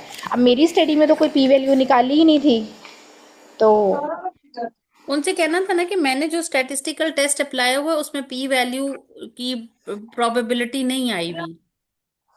ठीक है जी, मैं इसीलिए इनसे पूछ रही थी कि इन्होंने भी वो डायग्नोस्टिक एक्यूरेसी का वर्ड यूज़ किया ना, तो मुझे लगा नहीं कि नहीं, आप शायद डायग्नोस्टिक, आप अपनी आपकी स्टडी में डायग्नोस्टिक एक्यूरेसी का वर्ड यूज हुआ हुआ है या मेरा जो प्रोबेबिलिटी का वर्ड यूज हुआ हुआ है? मेरा जो ऑब्जेक्टिव है ना, to determine the diagnostic accuracy of ultrasonographic measurement of fetal adrenal gland size for the prediction of successful induction of labour taking Bishop as हाँ अ तो गोल्ड इसमें तो वैसे स्टैंडर्ड। पी वैल्यू लगनी चाहिए थी इसमें क्यों नहीं लगी हुई? नहीं डॉक्टर कुरत, मैंने उसके बाद मैंने खुद भी इस पे इतना सर्च किया है, वो कहते हैं, और मैंने इवन जो इसके बाद मैंने जो उन्होंने वहाँ पे डाटा नहीं दिया हुआ, जो पहले कभी हम इतने गौर से नहीं पढ़ते वर्कशॉप्स के लिए, मैंने उसमें भी पढ़ा है, जो उन्होंने लिखा हुआ है कि क्रॉस सेक्शनल वैलिडेशन जो स्टडीज़ होती हैं, जब हम स्पेसिफिसिटी और सेंसिटिविटी एक टेस्ट की कैलकुलेट करते हैं, हम नेगेटिव प्रेडिक्टिव अच्छा वैल्यू, उसमें, हाँ पॉजिटिव ठीक है, प्रेडिक्टिव, आपने स्पेसिफिसिटी और सेंसिटिविटी टेस्ट अप्लाई कर दिया ना, हाँ जी, तो मैंने इसमें तो तो ये फिर वो टेस्ट अप्लाई आपकी किया। ऑड रेशोज और रिलेटिव रेशोज वो निकली होंगी, इसमें उन्होंने इसमें तो देखें, जब रिजल्ट्स या मेरे फिर वो हुए हैं, इसमें आपका कॉन्फिडेंस इंटरवल भी निकल रहा हो सकता है, वो देखे क्या हाँ जी, निकाला है। कॉन्फिडेंस इंटरवल जब इसमें सैंपल साइज को हुआ है ना, तो वो हाँ इसी बेस पे हुआ है। इसमें जो फार्मूला लगा है ना, उसमें भी वो उन्होंने कॉन्फिडेंस इंटरवल हाँ, अप्लाई तो फिर किया है। आप में पी वैल्यू, आप कहे मेरे में और फिर पी हमने वैल्यू अप्लाई नहीं 2/2 हुई, टेबल फिर मेरे में और 2/2 टेबल 95% हम लिखा कॉन्फिडेंस है। इंटरवल अप्लाई हुआ है। हाँ जी, लेकिन वो पता नहीं एग्जामिनर को खुद नहीं समझ आ रही थी, वो तो मुझे मतलब कही जा रही, नहीं तुम मुझे बताओ इसमें तुमने काई स्क्वायर या टी टेस्ट क्यों नहीं अप्लाई किया, तो मैं कह रही थी कि मैडम मैं तो अब तुमने उस फिर टाइम तो आगे से बंदा, बोलना था ना, मैडम मैंने confidence interval 95% confidence interval apply की है, जी ये हाँ शायद बोलना उस था। वक्त मुझे मतलब मैं तो मतलब वैसे भी मतलब इतना तो नहीं, क्योंकि लेकिन बाद आपने में आगे स्टैटिस्टिकल मुझे वैल्यू को किसी तरीके से निकालना है ना, कि स्टैटिस्टिकल के वैल्यू तो आपका फिर कॉन्फिडेंस, ये जो आप सेंसिटिविटी और स्पेसिफिसिटी की बातें कर रही हैं उसमें या तो ऑड रेशोज निकलती हैं या रिलेटिव रेशोज निकलती हैं, उसमें फिर आपको एब्सोलूट रिस्क और रिलेटिव रिस्क की बात होती है, या फिर कॉन्फिडेंस इंटरवल आता है, तो आपके उनका अंदर। इसमें सैंपल साइज कैलकुलेशन हुई है ना, वो हम्म, इसी तरह ही हुई है कि इसमें उन्होंने कहा है कि डायग्नोस्टिक एक्यूरेसी कैलकुलेट हुई है, हाँ सेंसिटिविटी, स्पेसिफिसिटी, हम्म, ट्रू पॉजिटिव, ट्रू नेगेटिव, हाँ हाँ एग्जैक्ट ऑड रेशोज रिलेटिव वो आ गई, positive predictive value, negative predictive value, और तो जब इसमें इसकी आपका sample size confidence interval calculation है, अप्लाई होना है ना, जी, आपका तो पी जो वैल्यू सैंपल लगनी ही साइज नहीं। का वो लिखा हुआ है ना, उसमें भी यही लिखा हुआ है कि confidence level 95%, hmm, anticipated proportion, absolute precision, expected sensitivity and expected specificity लेके तो मैंने इसका सैंपल साइज कलेक्ट किया है। तो आपको ये बोलना चाहिए था, मैडम मैंने एक कॉन्फिडेंस इंटरवल अप्लाई किया 95%, ये सारी जो बातें आप बोल रही हैं ये बोलनी थी। लेकिन पता नहीं वो मैंने हालांकि उनको बताया भी था, लेकिन शायद इतना अच्छा लेकिन तरीके से नहीं बताया होगा रिसर्च वाले लेकिन स्टेशन में वो किसी से भी सेटिस्फाई नहीं हो रही थी, लेकिन पास कुछ को कर दिया था। मैडम मुझे भी एक बात पूछनी है अपनी डिसर्टेशन से जी पूछिए। रिलेटेड। अभी तक हमने क्वेश्चन मैडम किए मैंने जो स्टडी भी आपको टाइटल्स, बताया, सुन ले, अभी तक हम कर रहे हैं study titles, objectives, difference between objective and titles. Madam आप मुझसे इसमें से क्वेश्चन जो इम्पोर्टेंट है ना वो आप पूछें तो मैं बताती हूँ, तो फिर मुझे समझ आएगी कि मैंने कहाँ पे मिस्टेक कर रही हूँ मैं। अच्छा वो भी हम, डॉक्टर कुरत, मैं आप आपको एक बताएं मजे की अपना, बात आप बताना चाहती अपना। हूँ काफी लोगों को। जी सना। अच्छा सॉरी, मैं आपको एक बात बताना चाहती हूँ। अगर आप अपना डेजिटेशन ओपन करें ना, उसके जो पहले 2 पेजेस है ना, उस पे एब्स्ट्रैक्ट लिखा हुआ, उसमें आपका ऑब्जेक्टिव भी लिखा हुआ है, study design, setting, duration of study, हाँ। Subject, method, result, conclusion. वो 2 पेजेस में आपका सारा कुछ लिखा हुआ है। मैं बाकी लोगों के लिए वैसे ये एक वो बता रही लेकिन हूँ कि मेरा मैडम मेरा ऐसा नहीं है, क्योंकि मैंने ना खुद ही बनाया था डेजर्टेशन, और ना सिर्फ मैंने ना स्टैटिस्टिशियन से ना सिर्फ ग्राफ बनवाए थे और एसपीएसएस पे डाटा करके ना उससे डाटा लिया था ना, वो ली थी, कैलकुलेशंस ली थी सारी ना, मैंने सारा कुछ खुद किया था, मैंने अपनी किसी तो से आप डेजर्टेशन बताएं बनाई आपका नहीं स्टडी है जो। टाइटल क्या है? मैडम मेरा स्टडी टाइटल जो है ना वो है comparison of efficacy of letrozole versus clomiphene citrate in the ovulation induction in the patients with the polycystic ovarian syndrome. Okay, अब व्हाट इज उसमें द मैंने जो ऑब्जेक्टिव, मेरी जो व्हाई यू, ऑब्जेक्टिव क्या था इसका? Madam, my objective was that I want to prove that the letrozole is more effective as compared to the clomiphene citrate in inducing ovulation in the patients with the polycystic ovarian syndrome. And my second objective was that the side effect profile of the letrozole is superior to the clomiphene citrate. ये मेरे 2 objectives मैंने इसमें mention किए why थे। और why madam you choose this study? because I choose this study because in our like in our population in PCOS patient there is a resistance आ रहा था clomiphene citrate से, that's why I choose this drug, a new drug that was under experiments and in the Pakistan at that time. So I do this study in my setup, that is the हाँ, Ziauddin Hospital, to prove okay, that it's a better what is drug the study than. Design? Madam, my study design was, it is randomized controlled trial. It is an experimental study and comparative study. आसिया, वहां पे ना अपने setup का नाम ना बोलना, अच्छा? अच्छा हाँ बस, इतना तक काफी है, जितना आप बोली है ना, अपने वो नॉमिनेट नहीं करना। मैडम वो जैसे अब हमारी मेरी तो स्टडी में उन्होंने उसके टाइटल में लिखा मैडम हुआ है मैंने कि जो आपको मैडम मैंने अपना स्टडी डिजाइन आपको बताया है कि रेंडमाइज कंट्रोल ट्रायल और comparative study and experimental study, ये सही बताया ना? नहीं नहीं, रैंडमाइज वो आपकी सैम्पलिंग टेक्निक हो जाएगी, रैंडमाइजेशन। आपकी स्टडी डिजाइन सिर्फ कंपैरेटिव है। ठीक है मैडम। जी, और मैडम मैंने जो था वो डबल ब्लाइंड की थी, और जो है वो वो आपकी उसमें रैंडमाइजेशन है, वो आपकी रैंडमाइजेशन, वो सैंपल टेक्निक है कि आपने अच्छा रैंडमाइज डॉक्टर आसिया सैंपल आपकी तो टेक्निक। वो होगी जी वैल्यू, सना।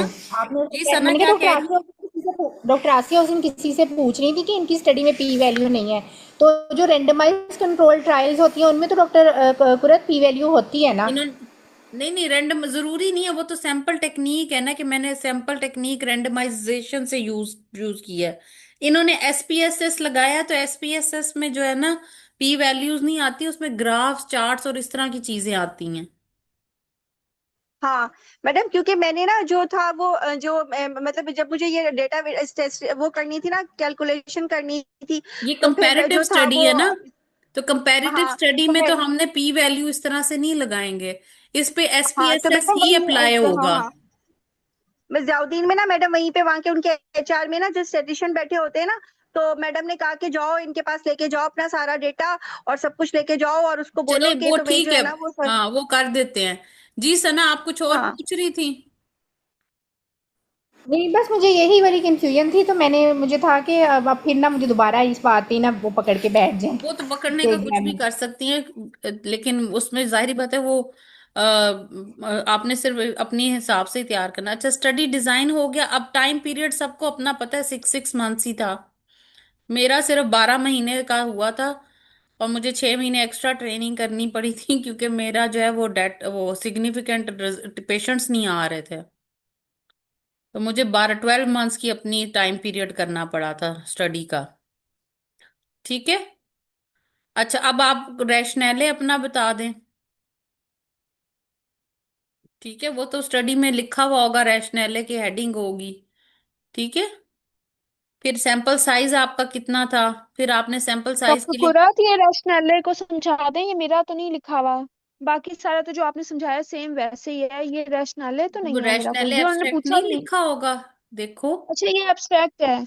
हाँ, एब्स्ट्रैक्ट नहीं लिखा हुआ, उसके अंदर सारा कुछ लिखा होगा ना। स्टैटिस्टिकल टेस्ट कौन से अप्लाई हुए, इंक्लूजन क्राइटेरिया क्या था, ये देखो, ठहरो स्टेप्स में जाते, अच्छा मटेरियल अच्छा एंड अच्छा अच्छा, मेथड्स में इंक्लूजन जाएगी ना क्राइटेरिया, आपका। अच्छा अच्छा। हाँ जी। हाँ, रैशनैले के अंदर ये होगा ना कि आपने अच्छा अच्छा रेंडमाइजेशन की, रैशनैले। एथिकल कमेटी से अप्रूवल लिया था, ठीक है। तो ये सारा कुछ ठीक है अप्रूवल डॉक्टर हुआ कुरत। तो आपका सब रैशनैले में एथिकल कमेटी तो सीपीएसपी होती है ना, सीपीएसपी ही अप्रूव करती है। मतलब जैसे अब मैंने अगर करनी है, मैं अब सीपीएसपी के अंडर तो नहीं हूँ, मैं तो हाफजाबाद के अंडर हूँ, मैंने हाफजाबाद में प्रेवलेंस ऑफ एनीमिया स्टडी कर रही हूँ।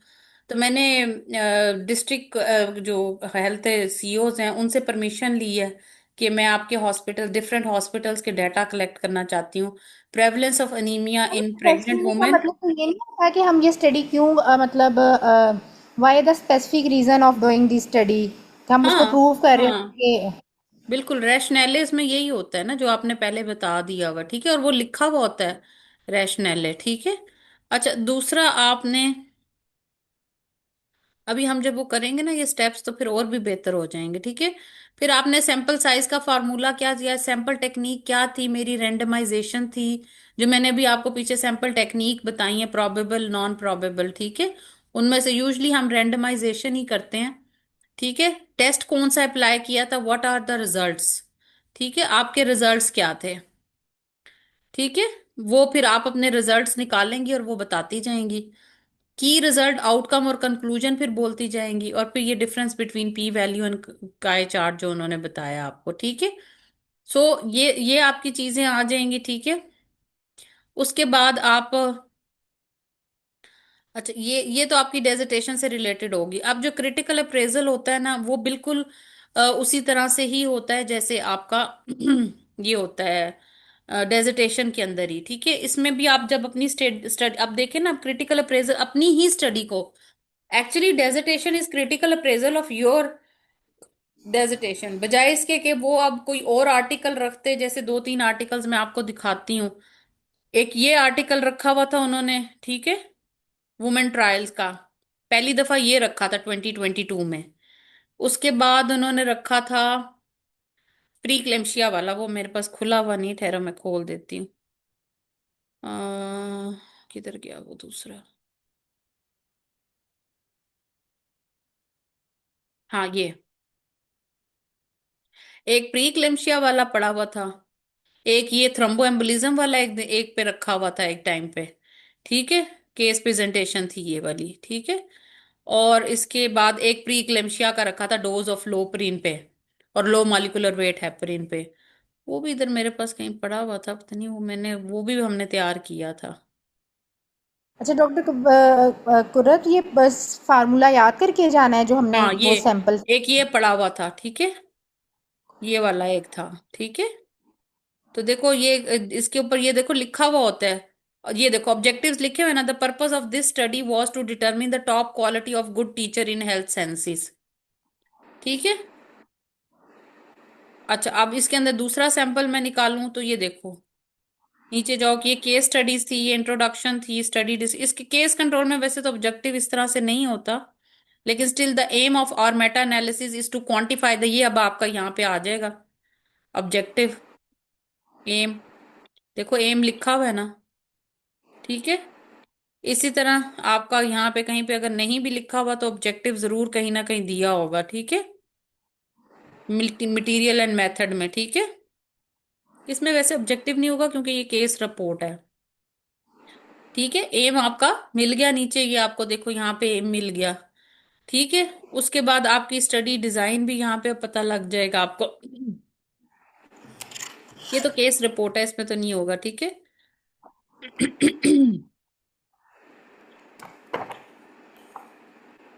ये देखो रिजल्ट्स में उन्होंने ग्राफ वगैरह दिखाए हुए, एरो फ्लो चार्ट दिखाए हुए हैं, ठीक है। और इसके अंदर जो है ये देखो आपके नंबर ऑफ पेशेंट्स हैं, वो सारा ये डेटा में ग्राफ्स बताए हुए हैं, ठीक है।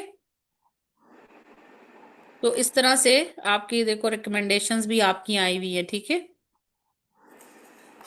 तो इसमें इस तरह से आपने निकालते जाना है और आगे से देखते जाना है अपना अपना एक एक पॉइंट, ठीक है। अब मैं वापस आती हूँ इसमें, ये मैंने सिर्फ आपको वो दिखाई है जो रखी हुई थी उस दिन। पहला स्टेट है व्हाट इज द स्टडी।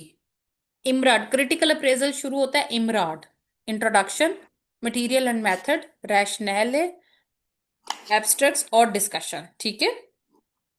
तो आप सबसे पहले व्हाट इज योर स्टडी, आप फौरी तौर पे इंट्रोडक्शन में जाएं, अपने इंट्रोडक्शन में जाएं, आपकी स्टडी क्या थी। वहीं पे आपको स्टेप 2 क्या होगा, what is the objective of the study, वो भी आपको इंट्रोडक्शन में ही मिलेगा, ठीक है। अब ये जो स्टेप 2 होता है ना, इसके अंदर आप पी कॉड अप्लाई करते हैं, ठीक है। पहला स्टेप आपका आ गया कि स्टार्ट, अब आपने स्टेशन, जब क्रिटिकल अप्रेजल का स्टेशन स्टार्ट करना है, कोई सामने आर्टिकल पड़ा हुआ है उसको करना है, तो फिर आप क्या करेंगे, using IMRAD mnemonic I will critically appraise this research article, this is the study, उसमें आप टाइटल का नाम लेंगे, पब्लिश्ड कब हुई वो लेंगे, ठीक है। जैसे दिस इज द, ये वुमेन ट्रायल्स की मैंने एग्जांपल रखी हुई है। This is a trial of tranexamic acid by the intramuscular intra और IV route for the prevention of PPH in women at the risk of, this is the randomized placebo controlled trials, ठीक है। It was published in 2023 and the author, there are multiple authors, नेमी Amy Brenner, नाम लेने की जरूरत नहीं है, there are multiple authors, ठीक है। आप पी कॉर्ड आपने what is the objective of this studies, what research question is asked, तो you I will apply the पी कॉर्ड, ठीक है। इसमें पॉपुलेशन कौन थी, पेशेंट क्या था या प्रॉब्लम क्या थी। Suppose in a woman at risk of eclampsia, ये मेरी पॉपुलेशन थी। दूसरी, अब आपने जो आपका था प्राइमी ग्रेविडा, आगे किसी एक ने बीच में जो भी लिया था उसकी पॉपुलेशन प्राइमी ग्रेविडा थी।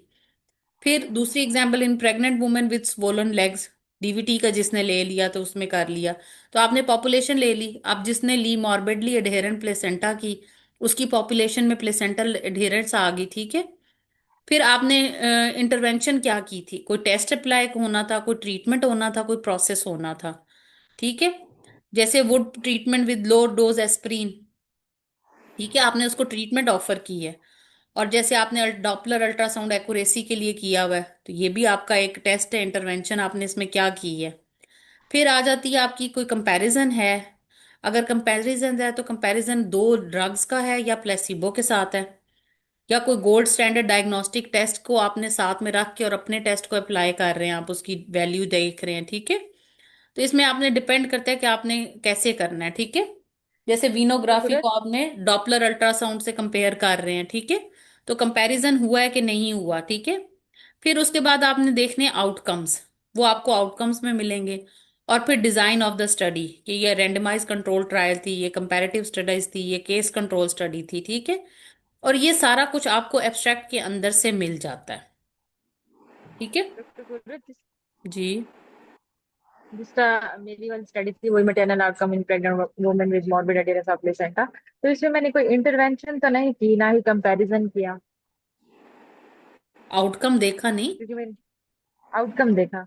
हाँ, तो वो इंटरवेंशन ही है ना, प्रोसेस तो है ना, प्रोसेस ऑफ केयर तो है ना। सिर्फ तो टेस्ट उस अप्लाई, तो उसमें इंटरवेंशन का पीआई मतलब नहीं ये आएगा? नहीं है। इंटरवेंशन का मतलब ये है कि आपने अप्लाई की थी या नहीं की थी अप्लाई, ठीक है। नहीं, यानी मैंने ना कोई उसमें ट्रीटमेंट किया, ना मैंने कोई उसमें टेस्ट किया, यानी उसमें तो मैंने जस्ट आउटकम लेकिन देखा। केयर तो देखी ना, प्रोसेस ऑफ केयर तो हुई ना, उसको ऑब्जर्व तो किया ना, आउटकम तो देखा ना कि क्या होता है उसके अंदर। आउटकम देखा, हाँ तो जी। आपका तो यही था कि आपने आउटकम देखा, ठीक है। हाँ जी, मैंने जस्ट आउटकम देखा। हाँ, तो उसमें फिर आई और सी नहीं होगा? नहीं आई और सी अप्लाई हुआ ना, क्यों नहीं अप्लाई होगा, होगा अप्लाई। लेकिन इंटरवेंशन तो मैंने कोई ना की ना। प्रोसेस ऑफ केयर तो हुई ना, आपने उसको देखा तो सही, मॉर्बिडली एडेरेंट प्लेसेंटा था, वो मर गई, उसकी स्ट्रेक्टमी हो गई या वो उसकी यूट्रस बच गई, समझ अच्छा आई। ठीक, हाँ। हाँ हाँ ठीक। ठीक है। प्रोसेस ऑफ केयर तो हुआ है ना, हाँ जी सही सही। तो ठीक। आई तो अप्लाई फिर भी हुआ ना। हाँ इंटरवेंशन का ठीक है। मतलब ये नहीं होता कि जरूरी नहीं है कि सिर्फ टेस्ट ही हो, आपने आउटकम भी तो देखे हैं ना, तो आउटकम्स भी इंटरवेंशन में ही आएंगे ना, ठीक है। ठीक है। और कंपैरिजन इस लिहाज से आपने, अगर कंपैरिजन नहीं है, आपकी स्टडी कंपैरेटिव नहीं है, तो फिर कंपैरिजन तो नहीं होगा। वो फिर आपका सी अप्लाई उस तरह से नहीं होगा। कंपैरिजन इस तरह से हो जाएगा कि हिस्टेक्टमी कितने की हुई, यूट्रस किसकी सेव होगी, किसको ब्रेस सूचर्स लगा के तो बचा लिया गया। ठीक है, सो कंपैरिजन इस सेंस में हो जाएगा। ठीक है, यानी गोल्ड स्टैंडर्ड तो हिस्टेक्टमी थी, लेकिन कुछ के अंदर ब्रेस सूचर्स लगे, कुछ के अंदर स्क्वेयर सूचर्स लगे, और तो उसकी वजह से जो है कंप्रेशन सूचर्स लगे, तो यूट्रस बचा लेगी, सेव कर लेगी। कुछ के अंदर जो है वो पार्शल सेगमेंटल रिसेक्शन की गई। ठीक है, तो भी पेशेंट का आउटकम बेहतर हो गया। ठीक है, तो इसलिए कंपैरिजन तो फिर भी हो गया ना। कंपैरिजन ऑफ कोई इंटरवेंशन हुई है तो इस intervention in a sense of brace suture, hysterectomy, compression sutures. ठीक है, फिर आउटकम्स तो आपके वैसे ही आ गए। और स्टडी डिजाइन तो पी कॉर्ड आपका स्टेप 2 पे पी कॉर्ड आ जाता है, जो एब्स्ट्रैक्ट्स में से सारा निकल आता है। ठीक है, अच्छा, अगर कोई ड्रग इस्तेमाल हुई भी हो ना, तो फिर आपने उसकी ये 6 बातें जरूर देखनी होती हैं क्रिटिकल अप्रेजल में, कि इन्होंने अगर लोप्रिन थी तो उन्होंने क्राइटेरिया जब सेट किया तो उसकी डोज बताई। अब किसका था डोज वाला? लीट्राजोल वाला जो है आसिया, उसने डोज बताई थी, उसने रूट बताया था, उसने प्रिपरेशन बताई थी कि प्रिपरेशन कैसे होगी, फिर उसने मॉनिटरिंग बताई थी, मैंने कैसे मॉनिटरिंग करनी है, साइड इफेक्ट्स और यूजेज बताए थे। ठीक है, तो जो उसकी स्टडी में ये देखा जाएगा कि ये चीजें मेंशन हुई थी कि नहीं हुई थी। ठीक है, स्टेप 3 में फिर आपका डिटेल्स आ जाते हैं जो मटेरियल एंड मेथड में होते हैं, कि टाइप ऑफ स्टडी क्या होती है, सेटिंग्स क्या थी, ड्यूरेशन क्या था, इंक्लूजन एक्सक्लूजन क्राइटेरिया था, स्टैटिस्टिकल एनालिसिस कैसे किया गया था, स्टैटिस्टिकल टेस्ट कौन सा अप्लाई हुआ था। ठीक है, ये सारा कुछ आपको मिल जाएगा मटेरियल एंड मेथड में से। फिर आपका नेक्स्ट स्टेप आ जाता है जी, ये देखो मटेरियल मेथड में देखो सब कुछ लिखा हुआ है। ये देखें, study design, eligibility criteria, inclusion criteria. अब ये स्टडी मेरे पास ये वुमेन ट्रायल खुली हुई है, मैं इसमें आपको दिखा भी देती हूँ, देखो। ठीक है, अब इसके अंदर उन्होंने सारी डोजेज सारी चीजें बताई हुई हैं, ये देखें। एथिकली उसका टाइटल बताया हुआ है, टाइटल की एथिकल कमेटी ने उसको स्पॉन्सर भी किया हुआ था। हिल्टन वालों, ये ट्रांजामीन वालों ने स्पॉन्सर किया हुआ था। ठीक है, इंट्रोडक्शन में आपको सारा कुछ मिल जाएगा। ये देखो स्टडी की सेटिंग्स क्या थी, एलिजिबिलिटी क्राइटेरियाज चीजें क्या थी। इसके अंदर बेसिकली उन्होंने पूछा था इसकी कितनी आर्म्स थी, देखो ट्रायल का डिजाइन भी लिखा हुआ है। ठीक है, so it overall it is a good study. ठीक है, इंटरवेंशंस कौन सी की, डिस्क्रिप्शन को ये देखो, ट्रांजामीन की अगर आईवी देना है तो कितना डोज, रूट, सारा कुछ बताया हुआ। ठीक है, और उसके बाद आगे उन्होंने इसके साइड इफेक्ट्स भी डिस्कशंस में लिखे होंगे। ठीक है, ये देखें ब्रोशियर्स भी दिए गए, उसकी प्रिपरेशंस की गई, लेबलिंग और ऑफ मेडिकेशन बताएगी, ड्रग की स्टोरेज और सप्लाई भी बताया हुआ है सारा। इसको पढ़ना नहीं है, लेकिन सिर्फ देखना है कि ये बताया गया है कि नहीं बताया गया ड्रग से रिलेटेड। ठीक है, सो इट इज इंपॉर्टेंट। अब देखो उन्होंने strategies of improving the adherence to the intervention भी बताई गई। ठीक है, तो इस तरह से आपने इसको क्रिटिकली अप्रेज करना था। ठीक है, स्टेप 4 के अंदर आपकी वैलिडिटी, वैलिडिटी के अंदर यही है कि स्टैटिस्टिकल टेस्ट इसमें अप्लाई हुए थे, रेंडमाइजेशन इसको की गई थी, एथिकल कमेटी से अप्रूवल आपकी हुई थी, आप लोगों के डेजर्टेशन तो अप्रूव्ड है ना, तो इसलिए उसमें ये एथिकल जो स्टेप 4 स्टैटिस्टिकल टेस्ट और रैशनैले है उसमें अप्रूवल आ जाता है। ठीक है, और स्टडी देख लेते हैं उसमें, ये जैसे इसके अंदर देखते हैं, ये देखो इंट्रोडक्शन पढ़ा हुआ है, मटेरियल एंड मेथड्स पढ़े हुए हैं, ये देखो जी, ये देखो जी, ये चार्ट्स बने हुए हैं। ठीक है, रिजल्ट्स, और रिजल्ट्स। डॉक्टर कुरत, ये वैलिडिटी में एक फॉलो अप भी आता है ना, कि अगर हाँ, अगर पेशेंट्स की हाँ, फॉलो अप हो। फॉलो तो अप भी मेरी आता है, स्टडी और में इसमें ये फॉलो अप देखना है होता है कि ये टिल एंड तक डिलीवरी। गया, मिस तो नहीं हुआ इसमें से। ठीक है, तो तो मेरी उस डिसर्टेशन में तो फॉलो अप का कुछ नहीं लिखा, मतलब आपका कौन मेरे सा पेशेंट्स फॉलो को अप है? फॉलो अप करना था ना। वो you try out Doppler in prediction of pre हाँ एक्लेम्पशिया, हाँ पेशेंट को टिल डिलीवरी फॉलो अप करना था। हाँ, तो फिर मैं इसके बारे में क्या कहूंगी? आप उस पे ना जाइएगा, कुछ नहीं, आपने क्यों, फिर आपकी प्रेडिक्शन कैसे पता चली थी? फॉलो अप पे हम प्रिडिक्ट किया था ना, कि तो अगर फिर किसी का यूट्राइन आर्टरी डॉपलर जो है वो पॉजिटिव आया है, फिर आगे जाके फॉलो अप पे पता चला कि उसका प्री एक्लेम्पशिया हुआ है कि नहीं हुआ। तो आपकी वैल्यू में लिखा तो होगा ना, आपने प्रैक्टिकली नहीं किया लेकिन आपने डेजर्टेशन में तो लिखा हुआ है ना कि कितने हाँ परसेंट को डेवलप हुआ, कितने परसेंट को नहीं डेवलप हाँ हुआ। हाँ आपने वहां पे हकीकत हाँ थोड़ी हाँ बतानी है, आपने तो लिखवाया हुआ है। ये तो नहीं हाँ बताना मैंने हाँ लिखवाया था। हाँ, उनसे कि मैडम मैंने फॉलो किया था। पेशेंट जो एडमिट ठीक हुए है। थे, जिनके मैंने कराए थे, उनका सारा डाटा मैं ओपीडी में जाके कन्वर्ट करती थी। और जो वहां पे ओपीडीज में बैठे होते थे, जब पेशेंट वहां पे आता था तो मैं उनको जाके खुद देखती थी, या मैं अपने कुलीग से कहती थी मुझे इनका बता दीजिएगा। जी ऐसे बताना है आपने। ये नहीं कहना कि सही मैंने है। फॉलो नहीं किया था। भाई किया था तभी तो रिजल्ट आए हैं। फिर रिजल्ट नहीं कैसे यही आ मैं गए? पूछ रही हूँ ना कि वैलिडिटी में मैं फॉलोअप का जिक्र करूँ कि ना हाँ करूँ, हाँ, बस आप सिर्फ ये करेंगी बोल दूँ। कि पेशेंट जो है वो अच्छा। एंड तक फॉलो किया गया था। और उसमें कोई भी फिर उसमें आपकी उसने कुछ लिखे होंगे स्टैटिस्टिक्स में कि इतने परसेंटेज जो है वो फॉलो अप में मिस हो गई थी। वो हम्म। देखो लिखा होगा यकीनन। फॉलो अप में वो अच्छा, मिस समटाइम्स मिस लिख तो नहीं देते हैं। लिखा। मिस तो नहीं लिखा, लेकिन ऐसे लिखा है कि 120 पेशेंट्स मेरे सैंपल साइज है, और उसमें जो 20 है वो प्लस माइनस मतलब लॉस मेरे हो सकते हैं। हाँ, तो बस ये बताओगे फिर कि जी प्लस माइनस ठीक है। मेरा 20 का फॉलो अप प्लस माइनस था, ठीक है। वो ठीक है। आपने, इसको कहते हैं स्टैंडर्ड डिविएशन लगा के, तो आपने अपना जो टेस्ट रिजल्ट है उसको एक्यूरेट किया है, ठीक है। स्टैंडर्ड डिविएशंस लगा देते हैं ना, ये प्लस माइनस स्टैंडर्ड डिविएशन है, ठीक है। तो जब ये लग जाती है तो फिर आपका जो डाटा है ना वो थोड़ा एक्यूरेसी की तरफ चला जाता है, ठीक है। तो आपका फॉलो अप प्लस माइनस 20 का था, कुछ आप कहते कुछ वो भी कहते मिस, ठीक है। तो फॉलो किया है तो आपकी स्टडी पूरी हुई है, ऐसे नहीं बोलना वहां पे, ठीक है। जी। वो तो ये नहीं ना हमने कहना कि हमने फॉलो नहीं किया था, ठीक है। तो ये आपका चौथा स्टेप आ जाएगा, ठीक है। उसके बाद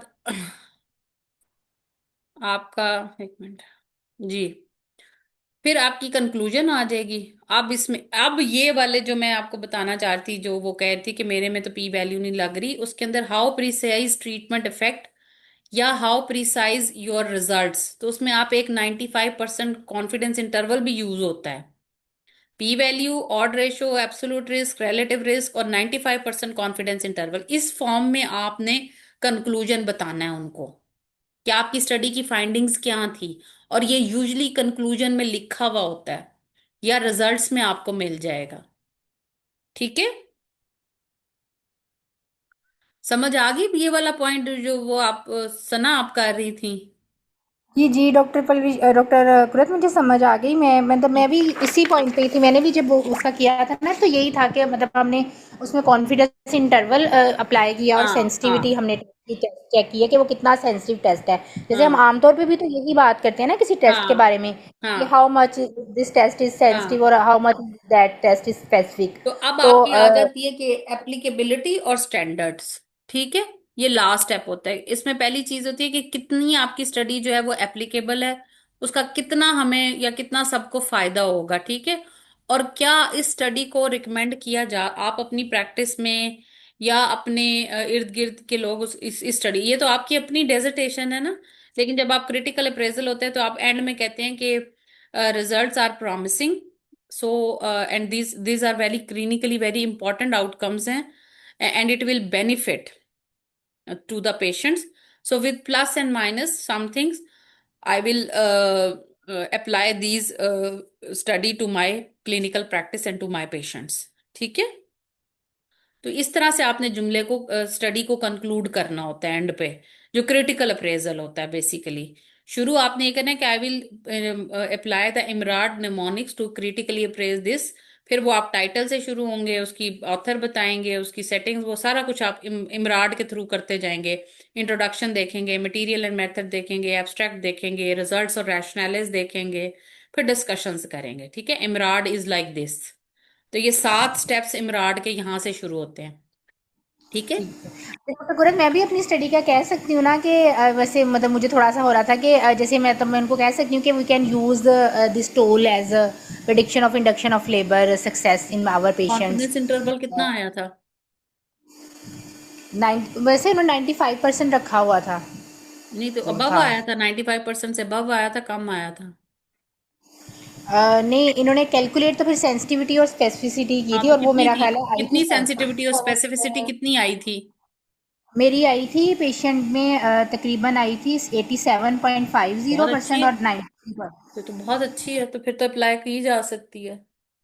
फिर जी। तो इसको अप्लाई कैसे, आपने फिर सेंसिटिविटी और स्पेसिफिसिटी की बात करनी है। फिर कॉन्फिडेंस इंटरवल अगर नहीं निकला होता तो फिर आपने कहना है कि my results shows that this is this size of the adrenal gland in prediction of failure और successful induction is sensitive, 95% sensitive and 87% specific, या जो भी है वो आपका स्ट्रेस, ठीक है। 90 और तो so which is 87.50%। a significant impact. So I will apply this to my मैंने कहा इसमें patient. वो इस तरह की बातें आगे से कहती है ना कि अच्छा ये तो इतना मुश्किल है, तुम क्या वो ये हमारे लिए पॉसिबल होगा, क्योंकि वो ज़रा थोड़ा मुश्किल हो जाता है ना फीटल जोन रेशो मेजर करना। हाँ, उनसे कहते इफ एक्सपर्ट, यही तो फिर आप इसकी जब आपने अप्लाई करना है अपनी डिस्कशन अपनी पेशेंट्स के ऊपर, तो फिर आपने तभी तो प्लस माइनस बताना है कि विद सम चेंजेस और with selection of some criteria and availability of the expertise we can apply this to our patients. मतलब मैं उसमें ये कह सकती हूँ ना कि if some patients which are we see that there is a high chances of failure of induction, we can हाँ, screen those patients by using yes this tool. Yes yes, आप बिल्कुल बोल सकते हैं। मतलब आपने इसमें ये ना with some potential cost, potential harm, और with pros and cons I can apply this to my patients, ठीक है। कुछ फायदे होंगे, कुछ मुझे नुकसान भी होंगे इसके, तो उनको अप्लाई करते हुए मैं इसको अप्लाई कर सकती हूँ। हर एक पे तो नहीं अप्लाई करूंगी, लेकिन with some pros and cons I will apply to patients, ठीक है। आई होप, चूंकि मैं पूरी कोई एक्सपर्ट रिसर्च एक्सपर्ट तो नहीं है, वैसे मैंने ये टॉपिक रखा हुआ था डॉक्टर साहिबा के लिए, बट शी वो गेट बिजी, उनकी एक और ट्रेनिंग शुरू होगी, तो ये टॉपिक मैंने वैसे उनको दिया हुआ था, क्योंकि मैं उन्होंने कोर्स इस पे, मैंने स्टेरोस्कोपी का कोर्स ज्वाइन कर लिया था, उन्होंने स्टैटिस्टिकल रिसर्च का एक कोर्स है वो ज्वाइन किया हुआ था।